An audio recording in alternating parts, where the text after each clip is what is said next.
Hey everybody, sorry we're about 15 minutes late, but Tim and I were chatting about the conventions we're going to be going to this summer. But we want to thank everybody for showing up, and we really want to thank everybody for supporting Black Ops X Kamen America, which went up for pre-order today on Kickstarter. The link is in the description, and I'll post it in the chat. But thank you big time to everybody who supported us today. Yeah, absolutely. We were talking about it before we went live and also with some people today, but we've said several times on live streams that Black Ops is actually our hard sell. It is the kind of the elevator pitch where it's either going to be your thing or it isn't. And we don't try to, what's the word for it? We don't do things to try and gimmick it up to be more palatable to people. We've told this story several times of, we had some mutual acquaintances who were looking at it and they were basically suggesting things like, oh, you should give the rabbit a kid's sidekick, oh, put in some sunglasses and a skateboard, whatever. And it's like, nah, we get it, like we understand it. It might not be marketable, but it is kind of our original property, but we've always had a hard time selling it. And in fact, I think 2 years ago we even relied on the Needle Mover Society. They were very kind enough to reach out to us and ask us if they wanted to promote, or if we wanted to promote with them. And I think at the time we had a goal of like 8K, and it was like tough trying to get over it. I mean, we were struggling for about 3 weeks to try to get over that hurdle. And here we are 2 years later, and this is our most successful crowdfunder to date. We crossed $10,000 in under 2 minutes. I mean, it was completely crazy. And I don't think we've ever gotten 1,000 backers in a day. Like, that's unheard of. Right. So this is Black Ops 4, but remember Black Ops 2 Hair Trigger, where I think it took us the entire campaign just to get 12,000. Yeah, it took a long time. And of course, we always say that we have no one to blame except ourselves in terms of what we consider a failure or an oversight in terms of like marketing or things that we did not look at correctly. And so with that campaign, we were just like, it is a tough property to sell. It might not be to everyone's taste. We did a lot better with Black Ops 3, and I just expected it to be a very similar trajectory. Black Ops 3, we made, what was it, 34K, I think, by the end of that Kickstarter campaign. And then today, by noon, we had already passed that. So I don't know. I'm trying to look at our analytics. I don't know if it's the influx of the Kamen America backers, if it's people who read Black Ops 3 and loved it and decided to come back because this is technically the sequel, the fourth volume in it. A lot of things happening that are in play right now, but in the end, we're very happy. The backer number is great, and the amount that we've generated is great too. We've already covered our initial shipping and printing costs and everything like that, so it seems like everything is gravy for the time being. Gravy. Gravy. Well, let me just thank everybody in the chat right now. I've been highlighting some of their comments real quick, but let me just say thanks to My Pickles, author of Vestry, which is on issue 3, right? It is on issue 3, yes. Yeah, him and Shabby doing Vestry. We also got Sir Salty Panda, Hervohe Grahovak, The 10-Cent Story, Fizz Chozo, Draw and Talk. We got Doug Ernst, author of Soul Finder, which is cutting it up over at iconiccomics.com. Thanks again, Doug. Your comic is doing awesome as well. Let's see. We got Oregon 87. We got Neostar. We got Comic Book Hut. Thank you for all the support, Comic Book Huts. Zeta the Creator, and Dave's Arc, and Disfigure 7. Ooh, and thank you for supporting the campaign Disfigure. We really appreciate it. And Daniel Wise. Hopefully I didn't skip anybody. But thanks, everybody, for popping up in the chat and for supporting us and for sharing our link and all that other good stuff. Real quick, so the 10-Cent Story, that's Captain Cummings. Hey, Captain Cummings, in the chat, I don't know if it's been mentioned to you or not, but can you make it to Bell County Comic-Con this year? It's going to be lit. We haven't announced the guests that we have coming, but they're good. And I know Doug Ernst is going to be flying in. I'll be there. Obviously, Mark will be there. Matt Weldon. It'll be the same crew that you met 2 years ago, but we're going to add a couple of people. And also, you can talk to my wife about crypto because she's like big into it right now. So is Bill and Matt, so you guys can talk about it. That'll be a lot of fun. But yeah, I don't know if it's spoiling anything, but Doug is pretty much locked in to join us. And then who else? Oh yeah, so Daniel Wise, if you like those stickers that you get with your Kamen America books, his wife, who goes by Scribbles on Twitter, she's the one who did all of those little chibi Kamen America drawings for our sticker sheets. She's actually going to be at Bell County Comic Con too, so it'll be pretty neat. We'll be revealing more information as time goes by and we can, be permitted to do so, but it'll be very interesting once August rolls around. Yeah, if you've been going through like comic book convention withdrawals because we didn't have any last year thanks to the shutdown, like Bell County in Texas is like the big one. It's the one Tim and I look forward to every year. And so since we didn't get to go last year, this one's going to be huge. And basically the whole gang's going to be there. Are Bill and Matt going to be there, Tim? Yeah, Bill and Matt will be there. Awesome. Yeah. So yeah, you'll have you'll have all of us. You're going to have Doug. You're going to have Tim. You're going to have me. You're going to have Bill Williams, Matt Weldon, and the usual suspects, plus a whole bunch of like celebrity guests that we can't name. But it's gonna. If you want to see these guys, you're going to want to see these guys. So it's going to be big. Yeah, it's going to be a lot of fun, and anyone who's been can say that the looks can be deceiving. So it's put on in an expo center, and most people don't even know where Belton, Texas is. So it's about an hour north of Austin and an hour south of Dallas, and it's about 30 minutes east of Fort Hood. But I mean, it is Central Texas, and everyone shows up. I mean, I think their numbers last time 2 years ago was like 23,000. So it's a good like mid-sized convention to attend. But if you're in Central Texas and you're anywhere on the 35 corridor, make sure to stop by and check it out. We'll be there. It'll be a lot of fun. And soon, I think probably not tomorrow because it's Friday and people aren't paying attention, but I think maybe next week we'll actually be putting a list out of the conventions that we're going to. I think we're slated to go to at least 6 before the end of the year. And unless people invite us to other conventions, that's it. Believe it or not, Mark, so you know how they canceled San Diego Comic-Con? Apparently, they decided to reopen it, but not in July. Apparently, it's going to be Thanksgiving weekend. That's a terrible time. It is. But what I was thinking was we're going to have a pass to go in there because all they do is they just defer your previous one from the one canceled last year to this year. But I thought to myself, actually, that might be fun if there's like no one there. That's the thing. It'd be fun if there's no one there, but it won't be fun if everyone's. This is San Diego. They're still on the whole mask thing, even by November of this year. And so we're all like in standing room only, forced to like wear those awful masks. And then you get like a whiff of BO and it's trapped under the mask.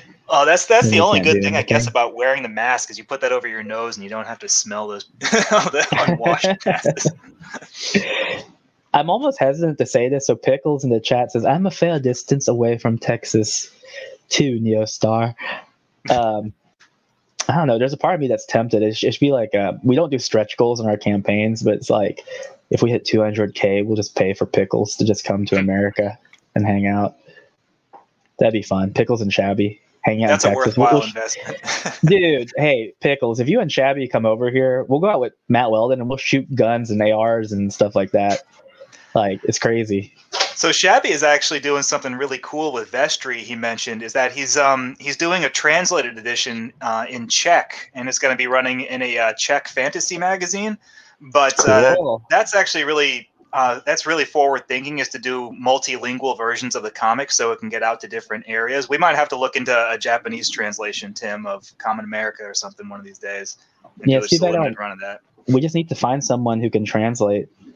Yeah, well, you know Matt Moylan and Udon Studios, they release all their Street Fighter stuff in Japanese, so maybe he can refer you to a translator. I was joking. I was referring to you.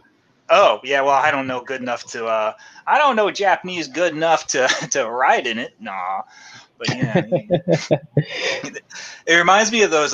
There used to be these Capcom versus SNK graphic novels that I think were originally Chinese, and they came out in English translations, like back in like 2005. But they were like translated through like Babelfish or whatever software we had back in 2005. So they had these like really awful names. Like nobody was called their correct name, and this was all like officially licensed by Capcom and SNK for the English releases, but like none of it made any sense. It was like using Google Translate on a Wikipedia article. Was it Chinese or was it like doujinshi?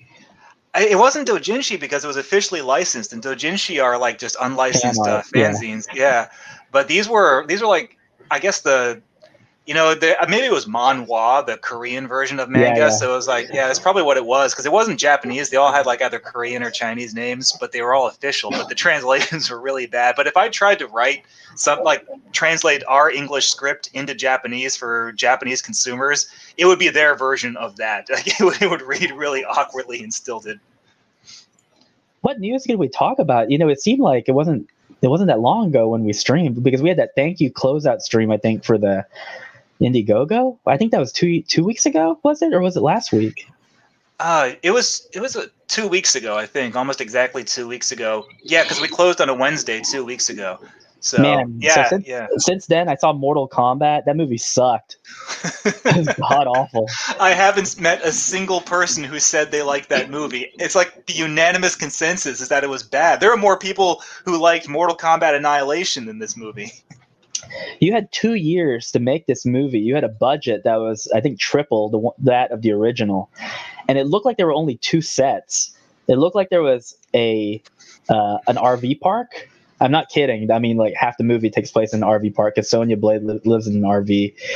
And then the second one is like the mountains of Utah. There's this scene where, it's about 30 minutes into the movie, and this is where I thought, oh my gosh, I don't know where their budget went, but this is awful. They're like, now we must go to Raiden's temple. I was like, oh sweet, they're gonna go to like a set from Mortal Kombat. And then they have this great panoramic shot with the uplifting orchestral music, and they just show mountains in Utah, and then they're just like, we have arrived at Raiden's temple. I was like, holy cow, what is this? It's like a tourism video? Like you guys just like that's like what a TV show would do, where they have like B-roll of an establishing shot, but then they don't actually show them in that location. They show them on like a set or someplace else. So there's like this weird like disconnect of locations. It's bad when the best character in the movie was Kano. Well, I mean, I almost wouldn't be surprised, because Kano is usually entertaining regardless of who's playing him or what he's in. But so he's the best character. Is he a villain in this one again? Yeah, or he's a bad guy. Okay. He's a bad guy, but there's a part where it's so dumb. So they're like, okay, we're going to train and you're going to find your arcana, which is what they refer to as like your powers or whatever, like unlocking your mutant power. So the same thing in Annihilation with the animality, like Liu Kang, you must find your animality. So what they're doing is they're at this dinner table. And I don't know where they got this food. They just had takeout Chinese in Raiden's temple in the middle of nowhere. And they're like eating with chopsticks. They're eating with chopsticks, and like Kung Lao is at the end of the table, and Kano goes, Hi, Kung Pao, give me them egg rolls. That was like the best line in the whole movie. I was like, this is gonna go downhill. Mortal Kombat is one of those things where it's kind of amazing that you would think it would be so easy to do right, and like right out of the gate with the first like Paul W.S. Anderson movie, like they nailed it. Like that's like ideal Mortal Kombat, and then everything else they've ever made since then has just been terrible. I was like, how is it that everyone keeps fucking this up? It's Hollywood, man. Like, I guess the funny thing is that they eventually were able to make decent superhero movies, but they just never were able to tackle video games. Even when they had like the Assassin's Creed movie with Michael Fassbender as the main dude, apparently that movie was horse crap. Well, that's what surprises me too, is like, especially when they were adapting modern video games, like I can almost understand trying to adapt a fighting game or an 8-bit Nintendo game, like you don't have much to work with, but like modern video games like Assassin's Creed are basically movies already. They're just like movies with a whole bunch of they're cutscenes that with some gameplay in between, like Metal Gear Solid. So it's like, just take the cutscenes and adapt them into live action, and you've already got your movie. And yet they still somehow can't manage that. There was this. Hold on. Pickles brings it up. He says, "Where is it?" He says, "But I saw the robot arm scene and thought it was hilarious." Okay, so there's this part in the beginning where Sub-Zero, he's the one who destroys Jax's arms, and so these monks in Raiden's temple taken Jax, and Sonya's like, what are you gonna do? And it's like, oh, we will use ancient Chinese magic and help your friend. And so he wakes up and they give him like steampunk arms, and the CG is so bad that, I mean, it looks hysterical because Jax is like, how you do to me? Like, oh my god, look at my arms. And there's just like these terrible looking like mechanical arms. So anyway, I'm just like, oh my gosh, please no, they're not going to do this. So sure enough, he unlocks his arcana. And so like the magic of whatever gives him cyborg arms. So like that's the magic turns him into a cyborg. That the magic turns his steampunk, like analog operated Rube Goldberg machine arms into like nano machine infused cybernetic arms. What the fuck? It doesn't make any sense. It was so bad, but then I thought, like, what am I talking about? I'm watching a Mortal Kombat movie. Like, what did I expect? Well, so you're telling me that it was bad. Holy cow! You're telling me that Sub-Zero only appears at like the very beginning and the very end, and he's like hardly in the movie? No, so Sub-Zero is like in the whole movie. Is it Scorpion who's barely in the Scorpion. movie? They couldn't. I swear they couldn't afford the actor because the actor's in Westworld. He's a really good actor. Every scene in the trailer is like every scene he's in the movie. Now that is like a huge screw up, because who are the two most popular Mortal Kombat characters? Sub-Zero and Scorpion. And then you take one of them and you don't put them in the movie for more than a couple minutes. Yeah, just nothing but bad decisions, it sounds like. Hey, Doug Ernst is in the chat. He says, speaking of bad tourism videos, I still think about the Canada video with Martin Short at Disney World that even the staff told us to skip. Doug, that video was rough. That I don't know. You might not have forgiven me if we actually took you to see it. Like, it's not good. I think they actually redid it. I think now it's what's his name? Sean Levy. Who? Sean Levy. He was the guy in like bunch of 90s comedy movies. Eugene Levy? No, Eugene Levy. I'm sorry, I don't know who Sean Levy is. Eugene Levy's like the Jewish guy with glasses who was an American, who's the dad from American Pie. That's Eugene Levy. Yeah. Wait, he's the host now? They just dug him up for this? They changed the whatchamacallit. The video, the Circle Vision video movie? Yeah, pretty sure. Okay, well that's kind of like switching from Martin Short to Eugene Levy is kind of like a lateral improvement. I hope I'm not wrong about that. I think it's Eugene. I thought it was someone Levy. Is Eugene Levy dead? Because then I'd feel bad. No, he's still alive. Okay, he's just I can't think of the last thing I saw him in. Full Custom Hot Dog says the Mortal Kombat movie made him so mad. It made me mad. I hate it because it's like, it's kind of so obvious how to make this movie. I mean, so Mortal Kombat 9 was a reboot of the franchise. And even Mark, he came over to my house and I was just like, dude, check this out. They could literally have the whole Mortal Kombat timeline wrapped into one game. It's sick. That game was awesome. Yeah, they had a play-by-play on your whole storyline. You could have just used that. And they're like, nah, we got this. You know what people want? They want to see fights in the trailer park. Like, that sounds really cool. And then it's like, hey, instead of it's bad when it looked like it was cheaper than the first movie. Like in the first movie, when they went to Outworld, it looked freaking cool. Like it looked like something out of Masters of the Universe. And here it's just like, nah, you just took the same shots from Utah that you did for Raiden's Temple. Like, we're on to you. I mean, did it look better or worse than that live-action Mortal Kombat web series from like 5 years ago? I think it looked on par from the trailer anyway. Like, it was not much of an improvement. And that thing was filmed by like fans in like their backyard, and even though it was official, it was like super cheap. Oh, Vicky Verse is in the chat. She says, damn notifications. I am late. Hello, everyone. Hey, Vicky. Oh, and thank you, Vicky. Thank you for all your support. Aw. You sounded so sheepish there, Mark. I was trying to thank you for all. It was one of those things where it's if I say thank you for your support, it sounds really artificial and insincere. So I'll put a lift on that, then it'll sound. I've avoided talking about spoilers for Kamen America 3, so I'm going to do it again this time. But as a kind of a hint, there's kind of a small plot twist, and it's the one that you and I had been formulating since Volume 1. And I was like, damn, I hope Vicky doesn't think that this was a personal thing. It had nothing to do with Vicky. It had to do with the character, something that we had in mind, since the very beginning, because she seemed to really like it. I mean, she's still using the character as her avatar, so that's a good sign. She's gonna love Black Ops X Kamen America and Kamen America 4. I don't think it's a major spoiler, but in the 4th volume, it's Vicky centric. How many pages am I in? I think I've done 10 pages so far, and I'm like, geez, 3/4 of this have been Vicky pages. Jeez, that means you're a sixth of the way done through Volume 4, or almost. Dude, the crazy thing is this. So this campaign is 60 days. It ends on July 4th. That's 60 days. I will be done long before the campaign is finished. I was like, I'm doing pretty good.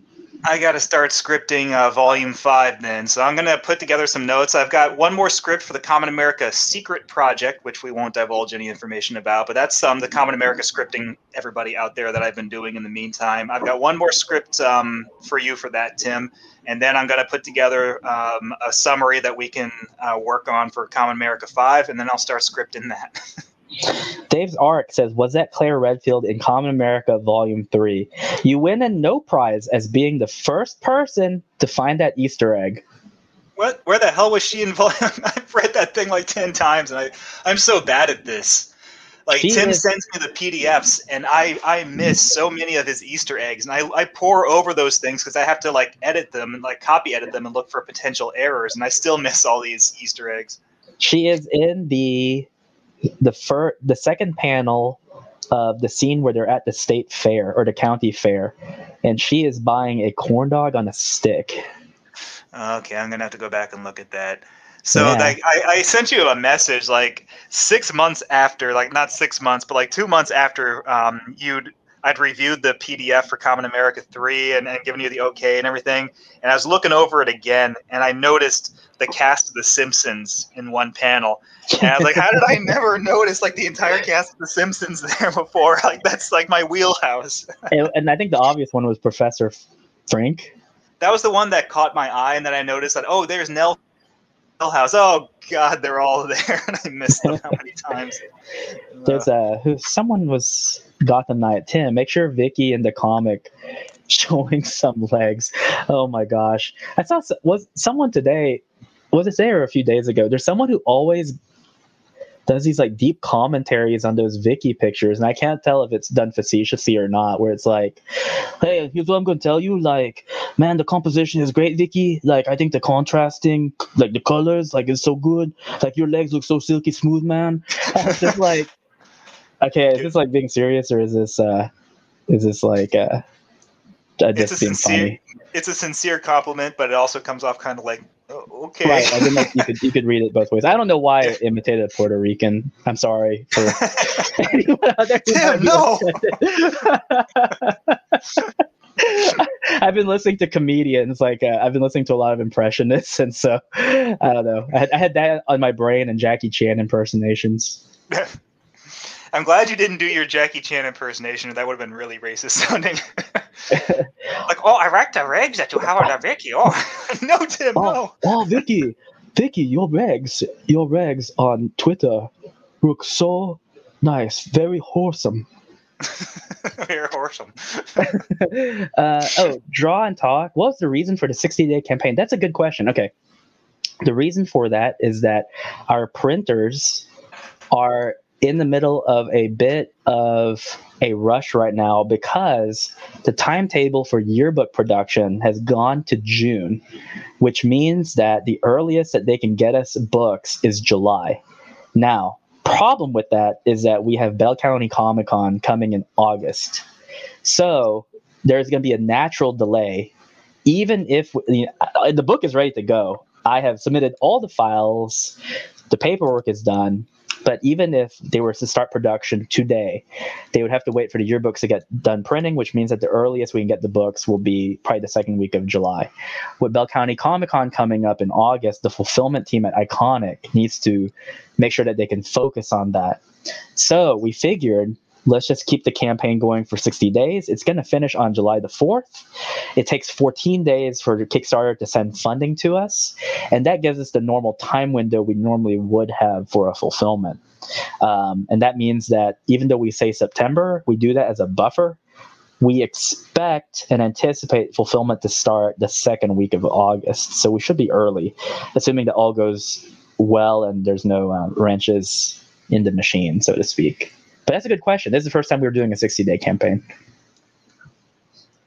I didn't know the answer to that either, so that was very elucidating. Fizz Chozo says, I can't promise I won't do lewd things with Kamen America after I buy the book. I don't think you will. So I've told this story before, but when we launched that first book, I used to get messages all the time asking me to draw lewds of the character, and I would just politely decline. And with Kamen America Volume 2, I quit getting them. And I theorize that the reason why is because once you read the book, you realize that she's a wholesome character, and there's a part of you that kind of feels off. You respect her. yes. Or at least that's my working theory, because I literally have not gotten any more requests for lewd depictions or nude covers or anything like that, which I think is pretty neat. It means that people read the book and they understand the character. Thank you, everyone, for respecting Carly's decency. Yes, exactly. Vicky versus, I think it's a bit of both. I don't understand what's that reference to. She was talking about when you're mentioning the person who was complimenting her legs, whether they're insincere or joking. I was like, I don't think it's complicated. I think Vicky just wanted to post fun photos. It's like I don't think it's. I hope I'm not insulting you, Vicky, but I was like, I don't think you had like any artistic composition in mind. It was like, oh, I'm in this location. There's like these tiles that look really neat. I think I'll take a photo here. I mean, that's kind of what I would do. Fizz Chozo has he's found a workaround to your system, Tim. He'll just commission someone else to draw lewds of the game. If you do, that's fine, but I won't post them. There is someone who did one out of I think his own amusement, and it got a lot of attention, but I did not share it because I'm like, we respect our character a little bit too much. It's too out of character, I think, to officially endorse I have had it. one person who DM'd me and asked permission to draw lewds of the character, and I was kind of like, well, my reply was like, so it's a free country. Mako Senpai, I beg your permission. Please let me draw Kamen America with her feet sticking out. And she is also pregnant. And she is also pregnant. And then what do you say? So what I told him is like, it's a free country. You can draw anything you want. I'm not the boss of you. You don't have to ask my permission. All I can say is that we can't retweet or acknowledge lewds of our characters in any way. But you don't have to ask us permission because we'd rather not know about it. Yeah, but don't get me wrong. I mean, it's flattering. It's just obviously there's some things we can't endorse for the integrity of the character. It's respectful because it's like asking for marriage. May I have your character's hand in lewds? It's I don't know. She's a waifu material. You gotta respect her. She's supposed to be your trad wife. Trad wife. That's another one. I don't know if anyone. I know one person found it. I don't know if they're in the chat, but you know that there's that meme of the trad wife. It's like the trad wife and then the trad like goth girl wife, I think. I did notice the trad wife reference that you put in, Tim. Yeah, that one did not go over my head. If you look at Volume 3, there's a trad wife reference. See if you can find it. Neostar says, now that you mentioned it, it never occurred to me to request commissions of under indie characters. It's weird how like the indie characters. I think a lot of people respect indie creators more than they respect like corporate IPs because no one thinks twice about commissioning like I don't know a naked Princess Peach or a naked like rogue from X-Men or something. But people will be polite enough to contact the indie creator to ask for permission to commission lewds of their characters. So I don't know. There's like a weird line in the sand of respect, and we appreciate that. Yeah, Mr. Stan Lee, I love your characters. You mind if I have the liberty of drawing Mary Jane Watson pregnant? What? I didn't live 94 years for this. Sir Salty the Panda says, what's the level of violence that's going to be in the crossover? Common America has superhero level. Black Ops has a bun with a knife slice and goons up. I can... Here's what I can guarantee. This is probably the least violent book we've ever done. Now I can't say more. Yeah. I mean, there's violence, but it's also like really cartoony. So to speak. There's a lot of action, but just not as much like blood. So what's funny is that especially with Black Ops 3, I didn't write that much blood into the script, but Tim put it in there anyway with the art. Like, Tim, are you feeling okay? Black Ops 3 is about 10 times more violent than this book. This book has the same violence level as Teenage Mutant Ninja Turtles, the cartoon, where they're beating up like foot soldiers and like the foot soldiers blow up because they're robots. So it's like that. It's very safe for kids. The only thing that might be questionable is obviously if you have like women dressed as like Bond girls running around. There's no nudity or anything like that, but if that aesthetic is if attractive women upset you, then you might not enjoy the book. Well, it depends. Some people have sensibilities. Like honestly, I was talking about this before, but when I was like 10 and 12, I was so used to Marvel women or female characters in comics between DC and Marvel wearing like leotards and spandex and stuff. It didn't bother me, but I can see why it would some people. So I don't begrudge them for thinking that way.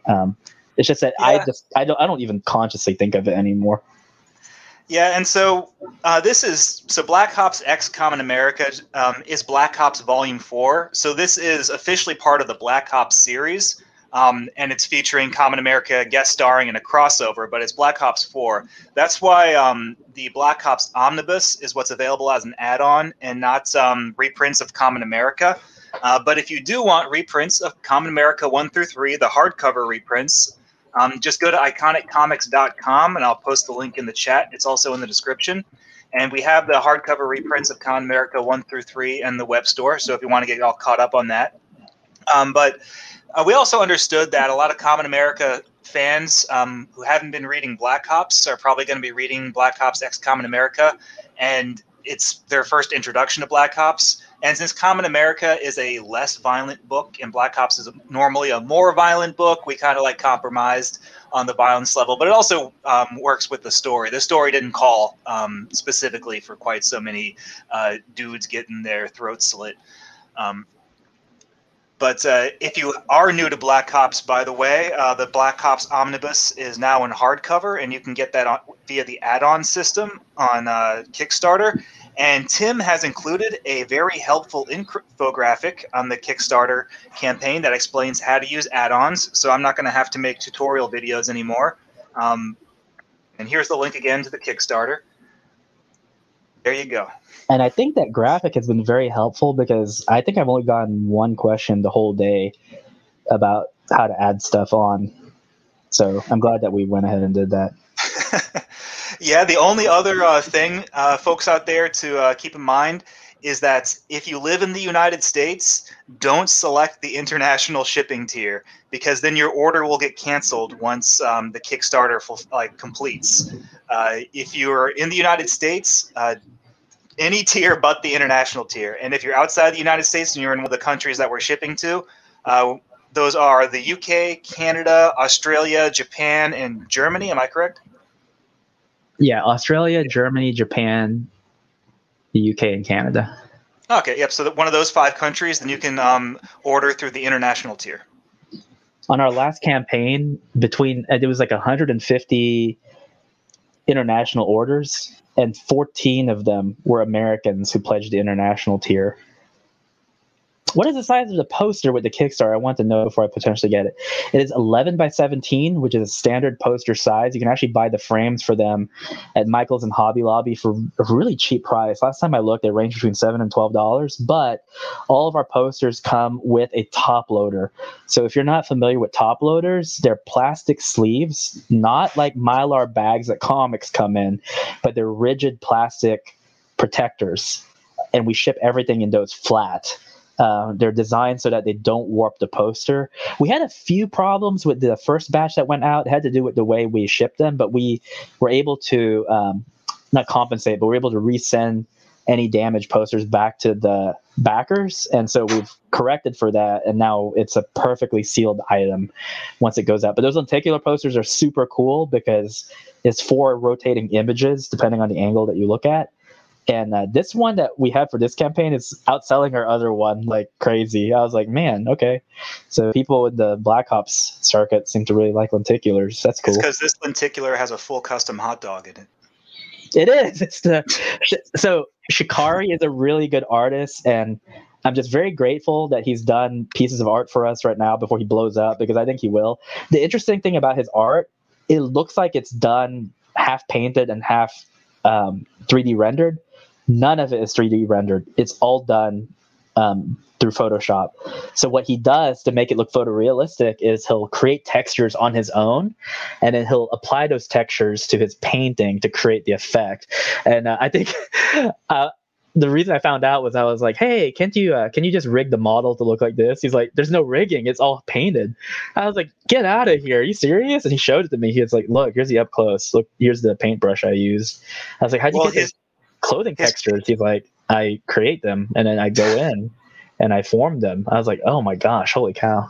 Well, his picture actually fooled that deep fake algorithm. They thought it was a real photograph of a woman, and they were able to do the deep fake thing where it made it look like she was singing and she looked like human. It was kind of creepy. I have another one. I'm going to release it not tomorrow, but probably next week. We did another deep fake, and it's crazy. There's an artist who we're getting who does a kind of semi-photorealistic digital paintings, and he was like, do you have a photo reference of how you think she would look like in real life? And I said, yeah, I have these deep fake videos that you can take a look at. And he was like, holy cow, that's crazy. Let's see, we got another question. Where is it? Will the posters be available on the Iconic Comics website after a Kickstarter?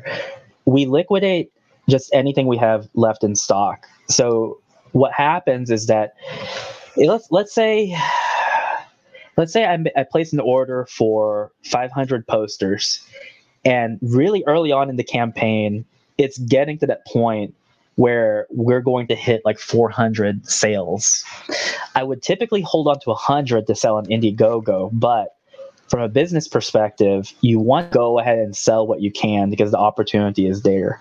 So what I would do is probably liquidate 75 of them and leave 25 for the Indiegogo. And out of that 25, take 5 to put aside for incidentals like damages, obviously for the staff of fulfillment, and for Mark and for me for our personal collection. In a case like that, there's nothing left. And it's happened several times over the last 2 years. So I always tell people, you can wait on Indiegogo. That's fine. We're going to open up a campaign, but there's no guarantee as far as the items are concerned, because we do have to go through and sell what we can.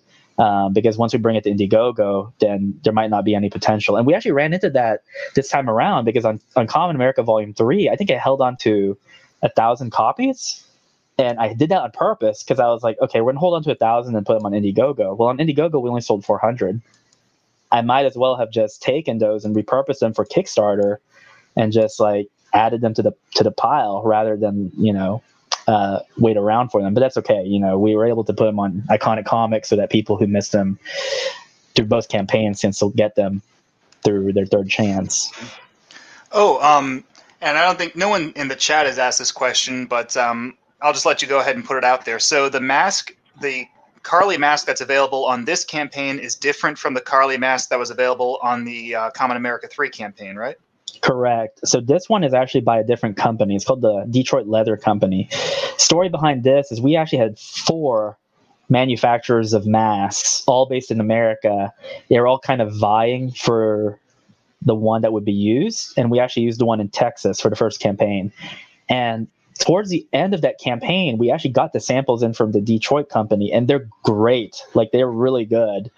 It's a slimmer profile, so for people who like more of a, I guess it's called like it's like the black cat, like what she wears, where you see more of the eyes and less of the mask itself. For people who like that slimmer silhouette, it's perfect for that. Material is just as good. It has a raised 3D star that's made of metal, same as the previous mask, and it's actually tied the same way too. But it is limited. I think out of this one, we're only doing 45. And so because it's part of the highest tier, this one we are not making more of. So we've sold out already, unfortunately. So if you want one of those masks, you're just going to have to wait for Indiegogo, because I will hold on to those extra 25 to open up there. Oh, and speaking of the Indiegogo, Spider-Fan asks, does the Indiegogo launch right after the Kickstarter is finished? It launches when we start the fulfillment. We don't open campaigns until we start the fulfillment of the first one, because it will make people mad. If they see the same campaign running without their books being fulfilled, it'll irk them, understandably, because then there's this mindset of, oh, they don't really care. They're already trying to make some money elsewhere without taking care of our needs first, even though we've already paid for the product. So we always make sure to start the fulfillment first before we launch a new campaign. So just to get the time frame, so Black Ops X Common America on Kickstarter is going to run for 60 days. So that's going to put it ending around July 5th. So are we looking at the Indiegogo opening up in early August? Yeah, so right now, assuming that we do fulfillment the week after Bell County Comic Con, you're looking at the first full week of August. Cool. And also, Tim, can you model the mask, just the mask? No. No. That was Jeremy Peerboom. Hey, Jeremy. I will not do that. I'm probably going to get a picture of it, of my bunny wearing it, though. I think people might like that. I like that picture of the stuffed Flork of Cow's sock puppet character wearing the mask. I love Flork of Cows. That guy's so cool. He really likes Kamen America. And I was like, dude, I really like your comic, too. His comic is like, it's so great because I think he does the whole thing in MS Paint, but it's so simplistic and so crude, but the jokes are so effective because they play on that simplicity. It's like absurdist and surrealist humor, and that's just what it's like. Sometimes the punchline is just, it doesn't make any sense, but that's what makes it funny. But the artist Flork of Cows, like, he's a really good artist. Like, he'll post like his drawings of like women, and they look beautiful, but he always like puts in the bottom corner like the sock puppet version of the woman, like doing the same pose, and it always just cracks me up. Yeah, it's pretty great. Victor notices, I like limited editions. I think it adds more value. I don't think, like, Mark, you and I aren't really like collectors as far as like comics are concerned, but we do realize that, I mean, that market is there for sure. It's a little bit harder because we do these hardcovers. Obviously, they're not floppies. I think where the collector's value comes in is that once it's done, if we reprint the book, it's not the exact same book. We always reprint it with like a different cover or something. Even for the Black Ops Omnibus, because we're going into hardcover mode, we're actually required to add more pages. It has to do with the way it's bound.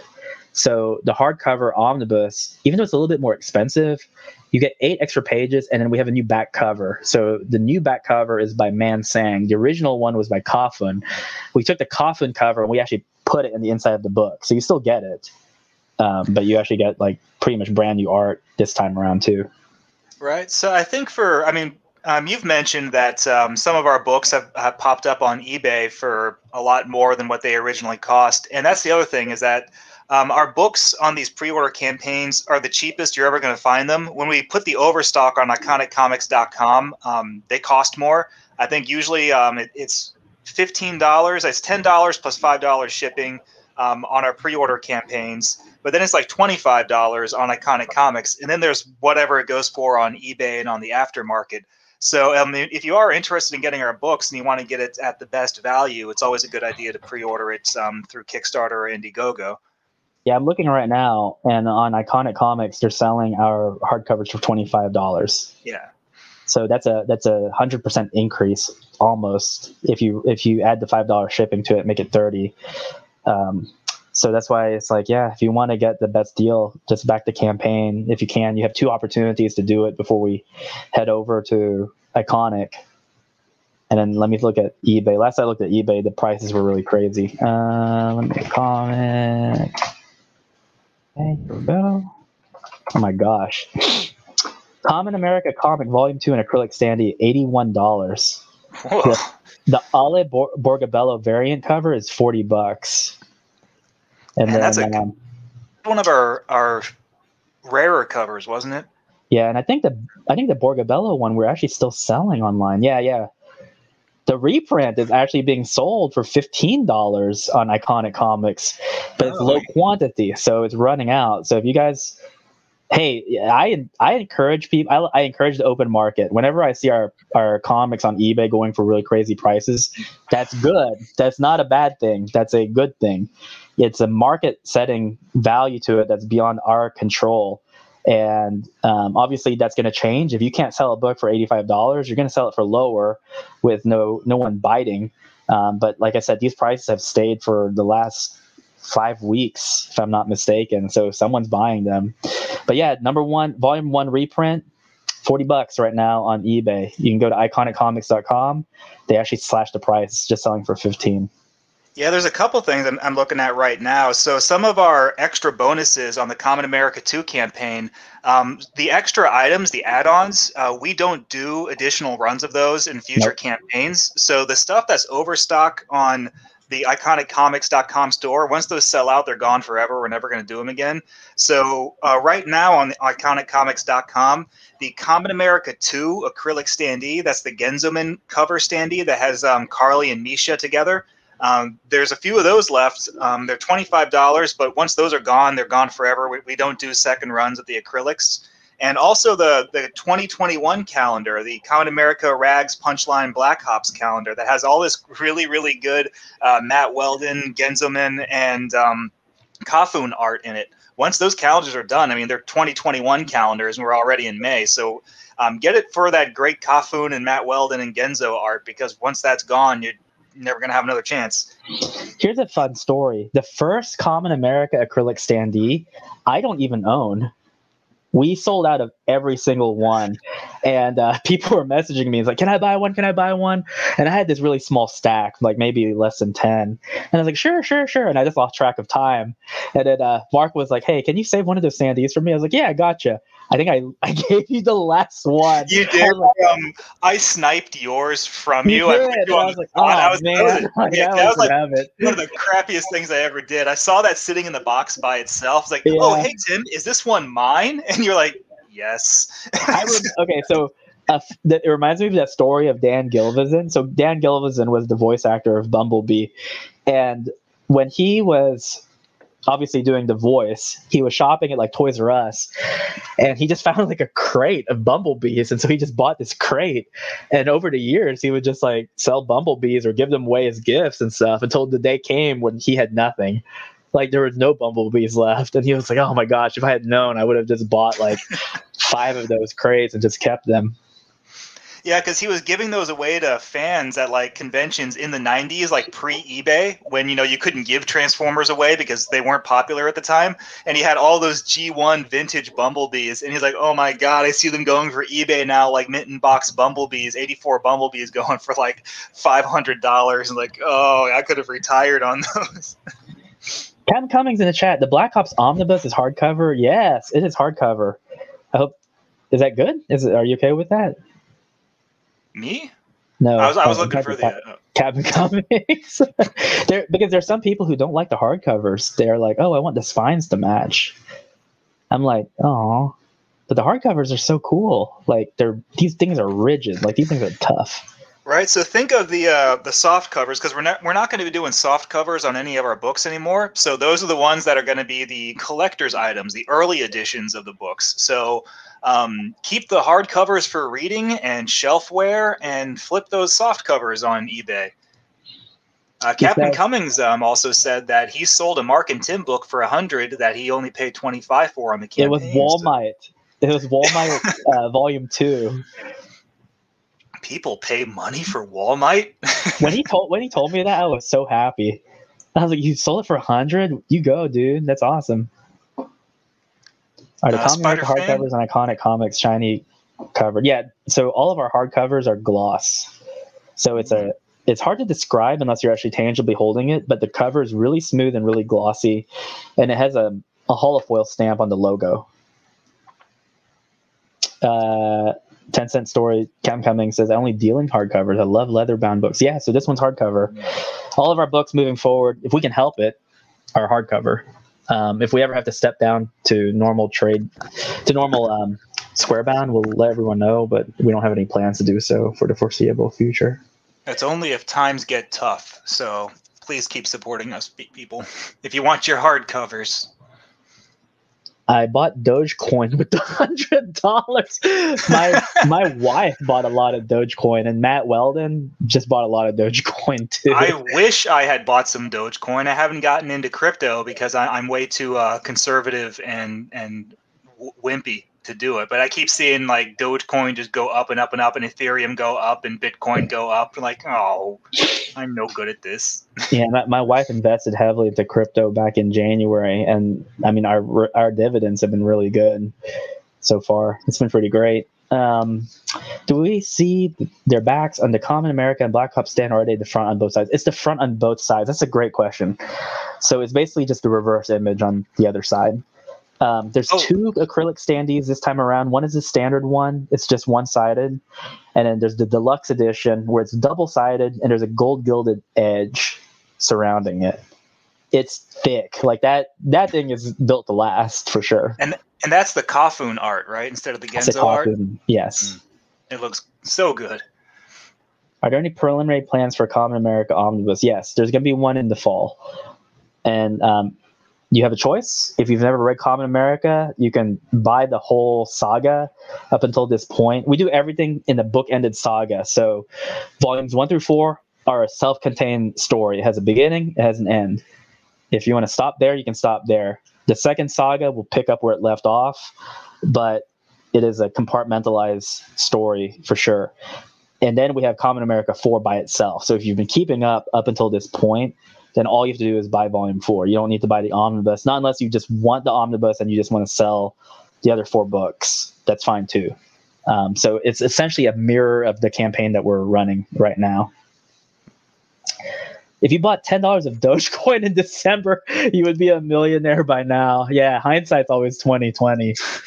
Okay, so Captain, the one thing I'll tell you is that I think the one thing that held us back from crypto is it's kind of hard to explain because in a sense, even right now with our dollar, it's not fiat currency. Like there's really nothing to back it up. Like there's no gold behind it.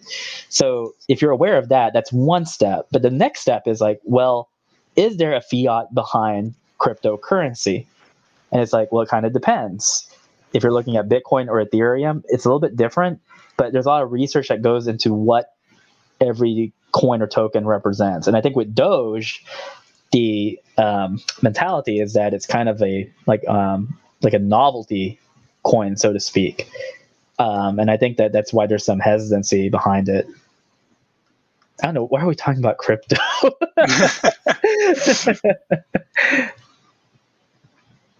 I think we're all caught up. Yeah. If there's any other questions, let's see. What else can we talk about with Black Ops X Kamen America? It's a 60-day campaign. The clock officially changed to 59, so we have 59 days. If there's anything I'm going to add more of, it's going to be the basic acrylic standee, not the gold one. The gold one is going to be limited because holy cow, those are not cheap and not easy to produce. But the acrylic standees in the past have sold very well. It's just that once I print more, once the campaigns are over, it's done. We just don't print any more of them. But I honestly didn't anticipate selling out this quickly. Let me actually refresh and take a look how many we sold. So we know we sold out of the highest one, and I think the acrylic standee pledge, we have 11 left. Holy cow. I'm gonna have to add I'm definitely gonna have to add more and update everyone. Jeez, that's nuts. Oh, well, I didn't even realize we sold out of the masks. I hadn't been looking to check to see if we were sold out. Oh, we sold out in 30 minutes. It's insane. That's something that's different between Kickstarter and Indiegogo. Indiegogo takes a while for the high high tiers sell out as far as our campaigns go, but on Kickstarter they sell out immediately. It's nuts.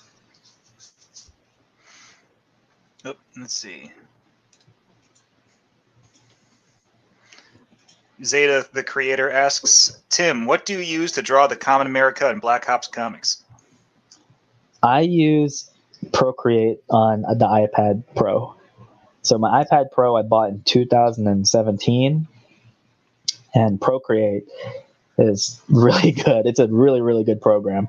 Not really that intuitive. It looks very, very basic, but you're going to have to watch a few YouTube videos to kind of understand some of the commands. But I do all the art on there. The only thing I do not do on Procreate is the lettering. The lettering I do in Photoshop. Are you going to make more Black Ops after this? That's the plan. I mean, Kamen America is our flagship title, but Black Ops is, I don't know, it's personal to us because that's the first IP that we were really holding on to. I think we told this story before. We didn't think that Kamen America would be popular, like at all. We honestly did it as kind of a gag. But Black Ops, we kind of want to stick around. So in a way, it's like Kamen America is the flagship title, but Black Ops is like the mascot title because we have like USAGI in a lot of art. Like he just kind of pops up in everything. I love that Kafun puts USAGI in every one of his Kamen America pieces. I don't know if you ask him to do it or if he just does it for fun. But sometimes he does it for fun. Like the one he did of Kamen Victory and Kamen America, he just has him in the corner, like flying into space. I love that. For no reason whatsoever. He's just like, wee. So the schedule starting this year and moving forward, actually it started last year, for between Black Ops and Kamen America, is we're going to have a Kamen America in the beginning of the year, and then a Black Ops in the summer, and then a Kamen America in the fall. And it's going to be in that sequence every year moving forward. So 2 Kamen Americas with a Black Ops in between. Until we're done with these books, but we're not going to be done with them anytime soon. But yeah, also the Black Ops narrative. So this is a shared universe, and it's been a shared universe from the very beginning. If you go to the Kickstarter page, you'll actually see Tim put together a timeline, like basically a reading order of the Black Ops and Kamen America books. But the Black Ops and Kamen America books are going to be a bit more intertwined moving forward past this. You can still read each series independently. We do specifically write them in a way where if you only read Kamen America, you won't be lost in the narrative or feel like you're completely missing something vital and important. But and same thing with Black Ops. Black Ops you can read by itself still if you want. But you'll get more out of it if you read both of them, because we're going to have some more characters who go back and forth between the 2 books and kind of like cross-pollinate them. Yep. Here we go.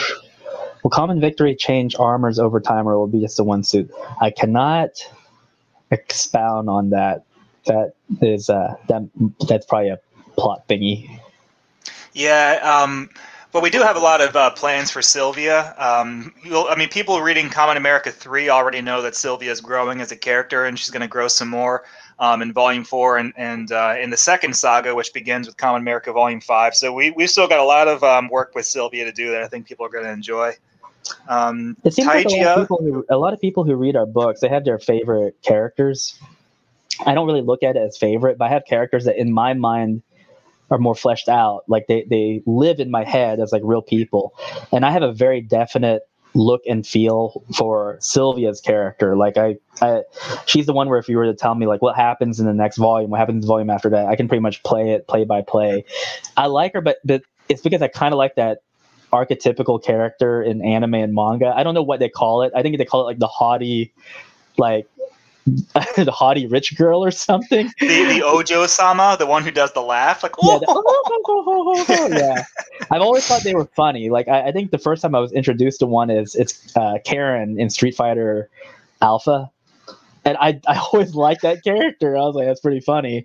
I don't know if that's like a stereotype of, I don't know. They think that it's like rich blonde American girls like act like that, but I don't know. I just find it really amusing. It's a thing. Oh, so Taijia asks, "Hey, Mark and Tim." Well, you already did that one, but Vicky had something. Here it is. Put the mask on Goblin, Mark. You know what? Now that you mention it, I will put the mask on Goblin, and then he's going to destroy that mask. And because it's a limited edition, I'll never be able to make another one. So I will sacrifice that mask to the Goblin Lord for you. Take a photo. And then you're going to become the Goblin Slayer.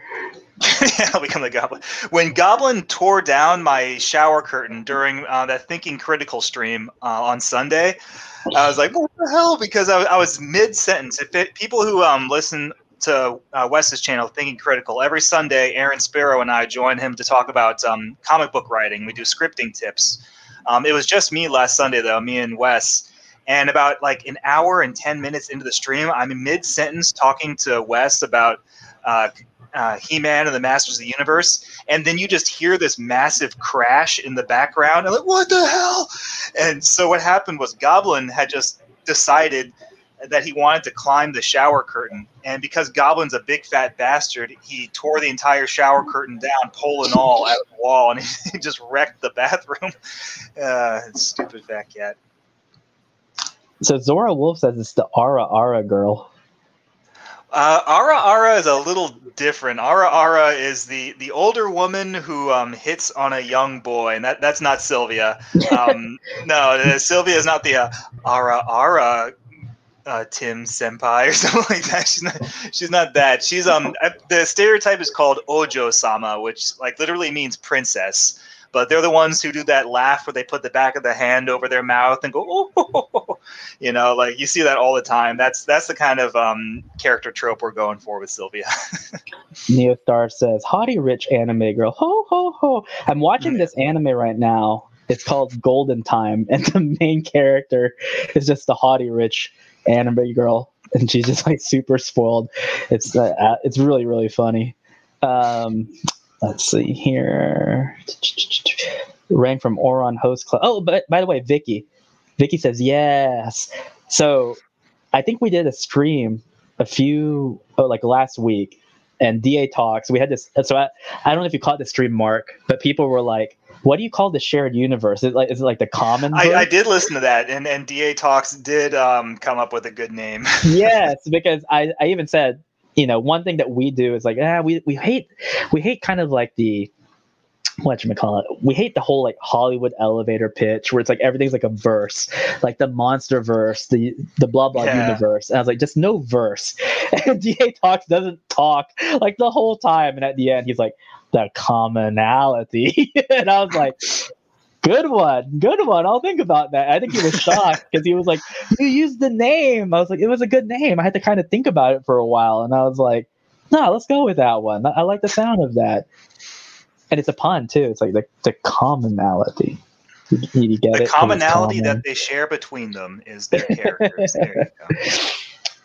Hey, Fischosa, you're like hung up on this whole lewd thing. Is there a girl in Common America who you wouldn't have a problem being looted? I thought I had a pretty smart answer, but I was like, nah, he's not a girl. I was gonna say Badger. Don't lewd Badger, for God's sake, no. Badger's already topless and bottomless. So I was like, again, got you there. I'm glad that you requested Badger be drawn in the most recent Kafun piece. He's got his arms folded and he's like nodding his head in approval, like, yes, this is very good.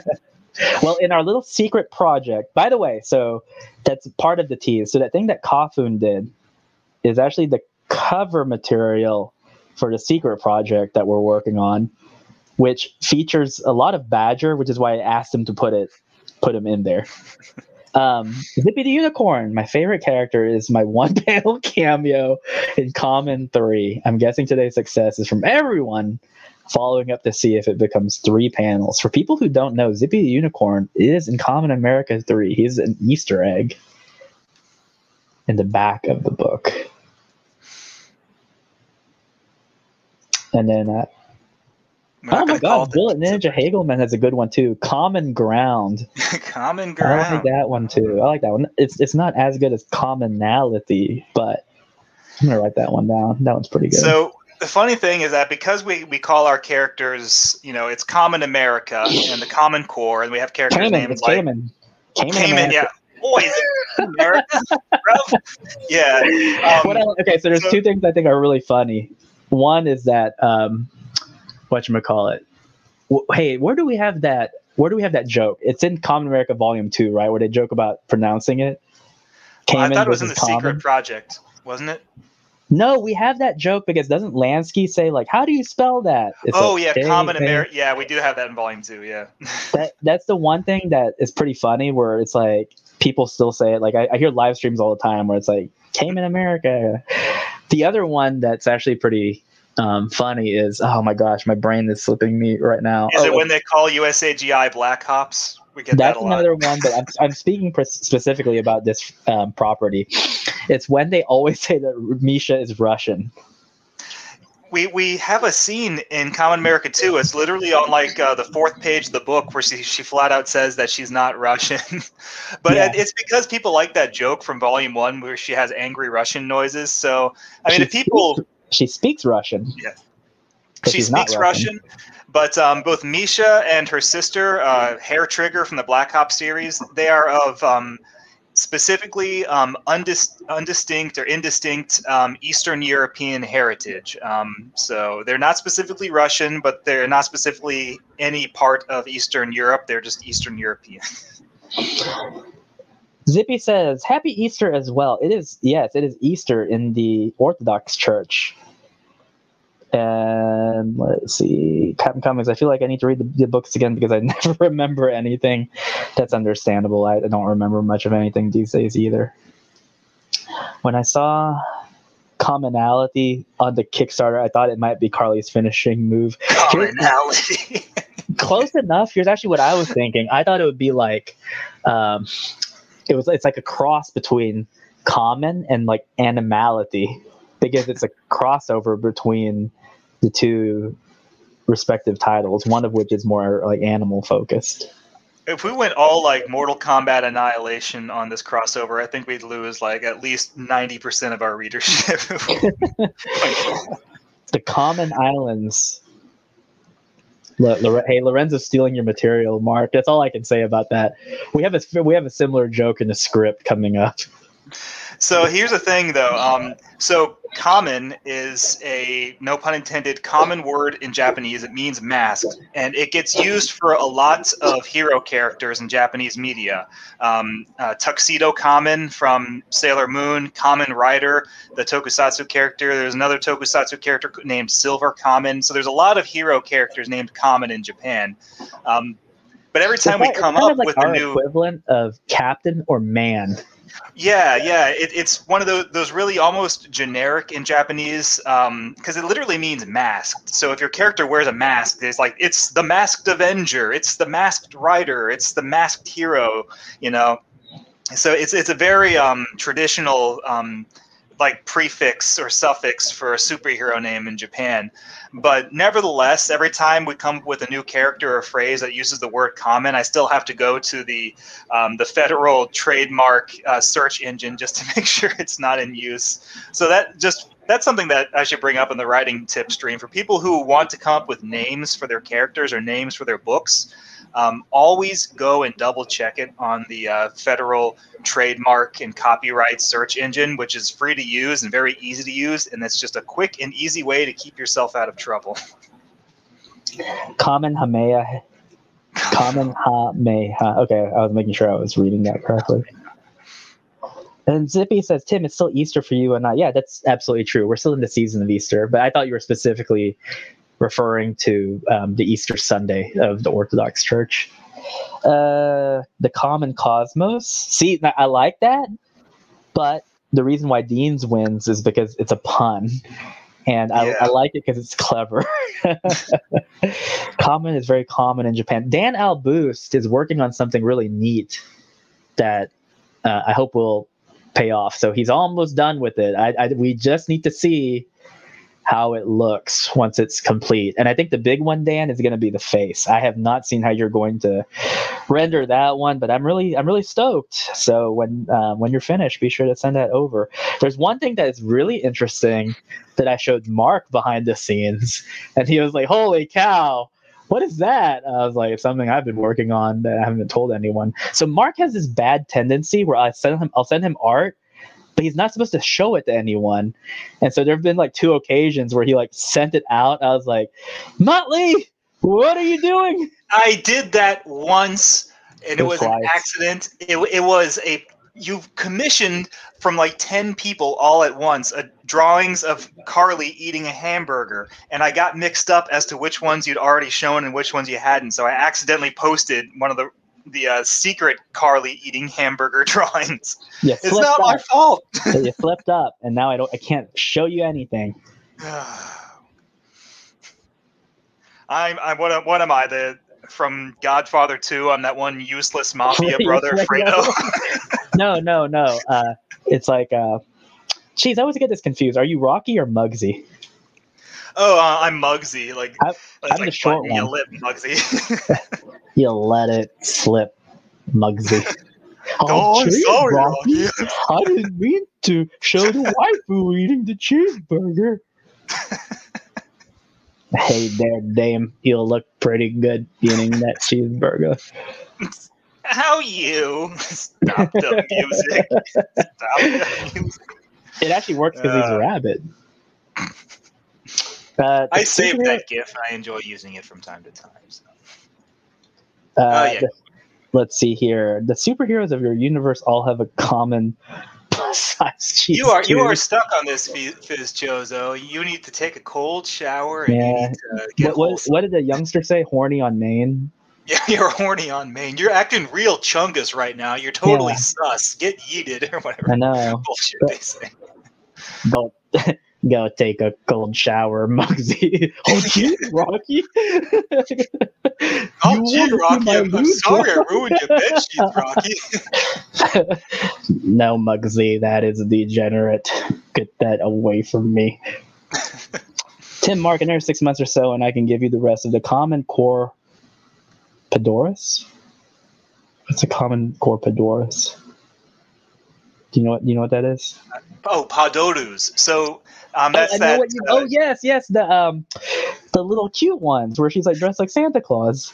My goodness! Last Christmas when we were gifted those Carly Padorus, I got so much mileage out of those. I loved those things so much. I hated that Christmas was over and I couldn't use them anymore. But I saved them, and so this December, you're all going to be so sick of Common America Padorus because they're going to be everywhere. I think that's it. Someone just messaged me on Kickstarter. What happened to having this as a softcover book like you did for Common America 1 and 2? Can you please revert to going back to softcover? I enjoyed those much better. They're easier to bag and board. My answer to that is it's the same price, but you're getting a better quality book without an increase. Normally hardcovers are more expensive. We didn't increase the price. I actually negotiated to get it in hardcover. So if anyone else has like the same question or commentary, that's my answer. I'm gonna have to just reply to this guy and just say, hey, we're not going to go back not for the time being, at least. And it seems like most people seem to enjoy the upgrade and no extra cost. I think if there's anyone in the chat who disagrees, that's fine. Yeah, I mean, I understand that they don't match on your shelf if you previously bought the soft covers, but I mean, you're not paying any extra for them, and the hard covers will last longer. They won't take as much damage when you go back to reread them. I mean, yeah, I know it's aesthetically they're not going to all look flush if you have the soft covers of 1 and 2, but you're getting a longer lasting book for the same price. Yeah, I agree, and I mean they look great on the shelf. I have all the hardcovers here lined up, even with Soul Finder, and I mean they look really good. And I'm not as concerned with them getting beat up or dinged or anything like that because they're just built to last. 10-cent story of Kamen says, why would you bag and board a hardcover book? I don't know. Maybe they're trying to ship them somewhere or like sell them on eBay or something. Yeah, I mean, so basically, Doug Tennepool did Earthworm Jim and Bigfoot Bill in hardcover, and we just followed his lead and do whatever he did. But I have those Earthworm Jim hardcovers, by the way, and they're so so gorgeous. I wouldn't have them any other way. I wouldn't want softcover versions of those. These things look like library editions. I'm so impressed by them. So we aspire to create a product that looks as good as Doug Tentacle's Earthworm Jim hardcovers.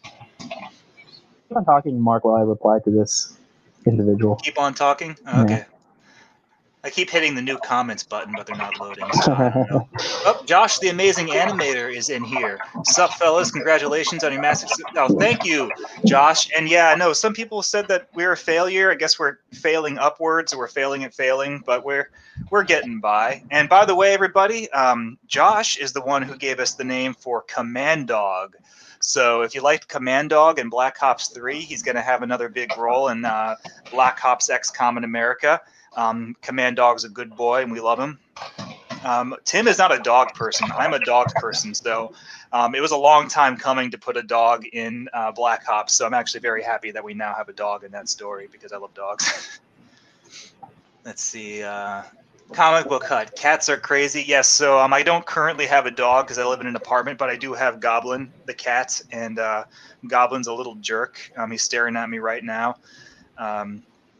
Let's see what else is going on. Is the Kamen America from Leonel Perez going to be the next statue? I don't know who Leonel Perez is. Is that the person on Instagram who did a statue? Someone did a 3D mock-up on their own. I didn't ask them to do it or even pay them, and they just thought, hey, this would be cool.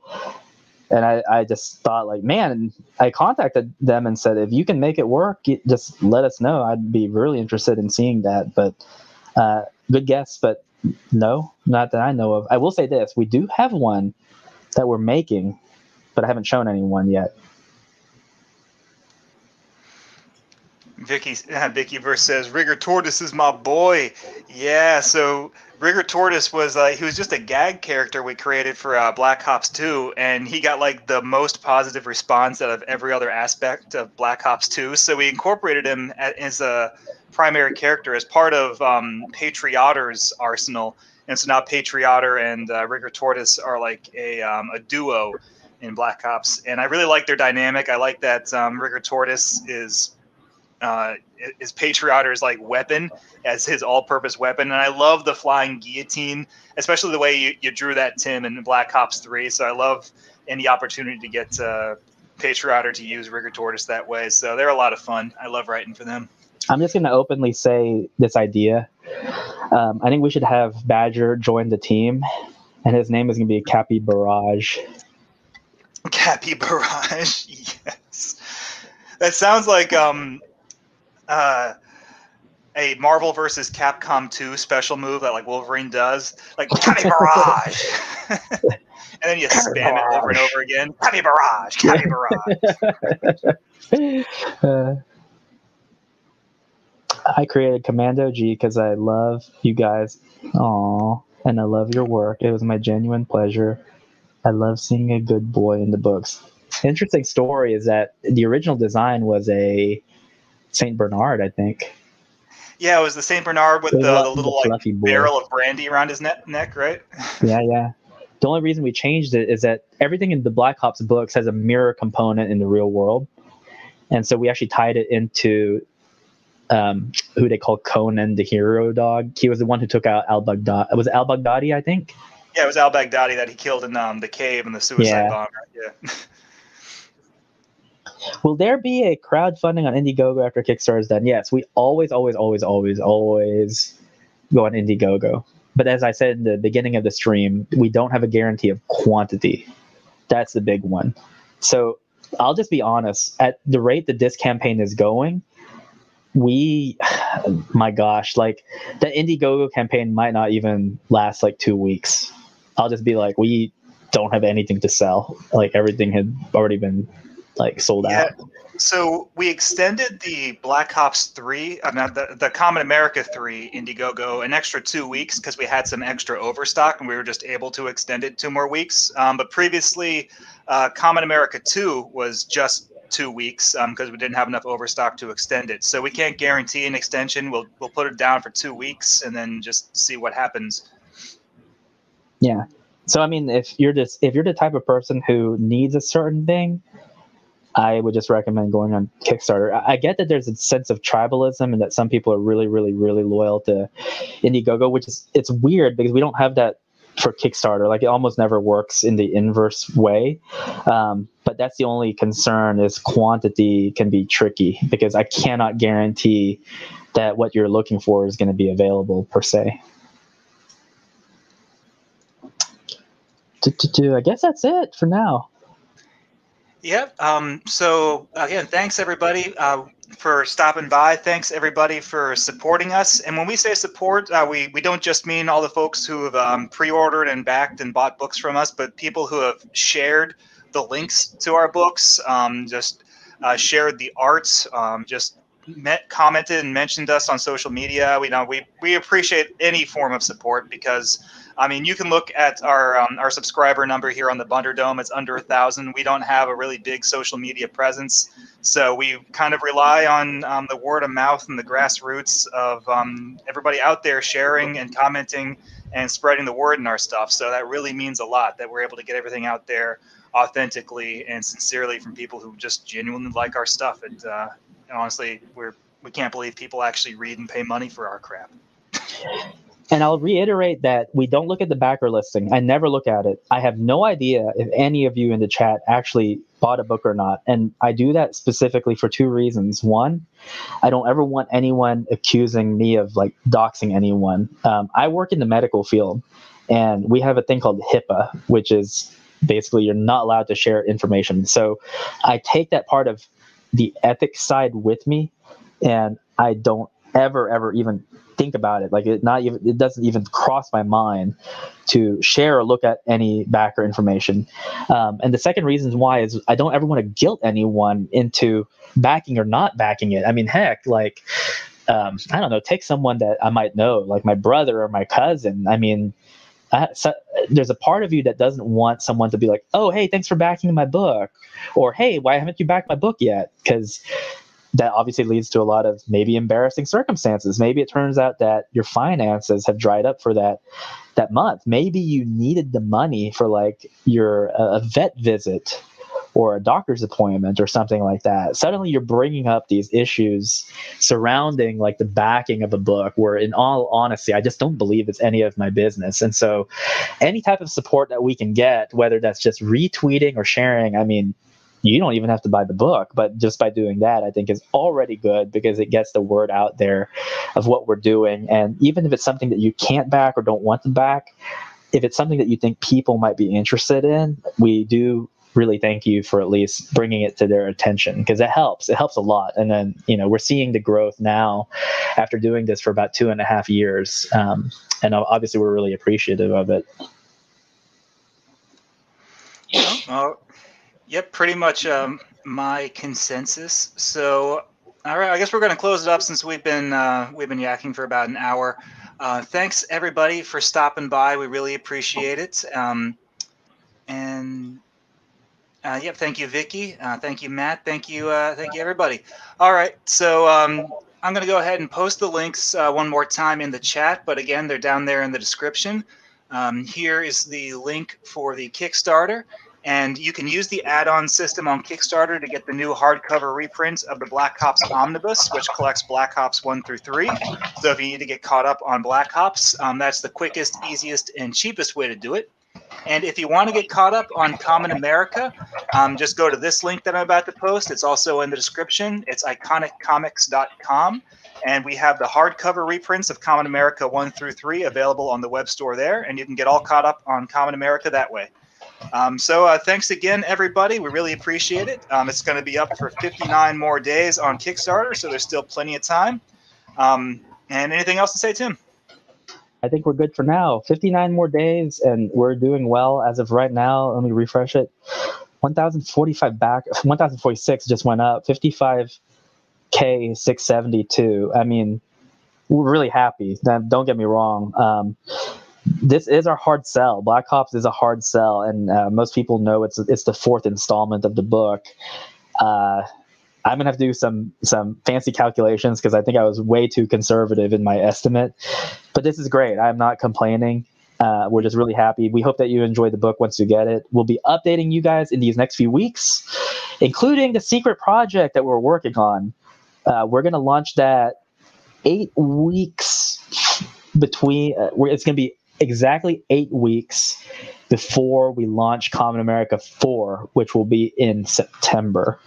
So that's fast approaching. That's going to be here in probably the next 4 weeks.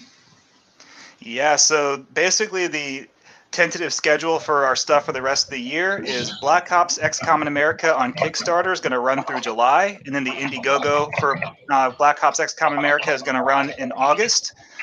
In between now and then, in the next couple of weeks, we'll have the Kamen America Secret Project. And then in September, we're going to launch Kamen America 4. So pretty much we're going to have stuff going nonstop for the rest of the year. And Tim's going to work himself to death. Rest in peace, Tim. Thanks. Well, all right, everybody. Thank you again for showing up and for all your support. And have a good night, everybody. Bye.